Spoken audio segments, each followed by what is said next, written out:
دوستی کا بھرم صرف وہ لوگ رکھ سکتے ہیں جن کے وجود میں سمندر جتنا دل ہوتا ہے۔ جب طاقت زیادہ ہو جاتی ہے تو خواہش کم ہو جاتی ہے۔ خاموشی بہت کچھ کہتی ہے، کان لگا کر نہیں، دل لگا کر سنو۔ اگر آپ کو چھوٹی چھوٹی باتوں پر غصہ آتا ہے تو اس بات کا 85% چانس ہے کہ آپ اپنی زندگی سے ناخوش ہیں۔ خاموشی ایک زبان ہے جسے ہر کوئی اپنے ڈھنگ سے بولتا ہے۔ خاموش رہے تو سعادت مندی، خاموش رہیں تو مجبوری۔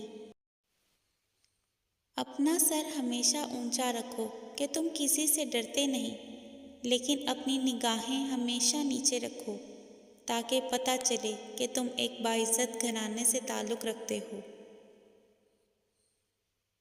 حضرت علی سے کسی نے پوچھا کہ انسان برا کب بنتا ہے؟ فرمایا، جب وہ اپنے آپ کو دوسروں سے بہتر سمجھنے لگے۔ جو تمہیں خوشی میں یاد آئے سمجھو تم اس سے محبت کرتے ہو، اور جو تمہیں غم میں یاد آئے تو سمجھو وہ تم سے محبت کرتا ہے۔ حضرت علی نے فرمایا، انسان کی زندگی میں مشکل وقت آ جائے تو کسی کا احسان مت لو، کیونکہ مشکل وقت 4 دن کا ہوتا ہے اور احسان زندگی بھر کا۔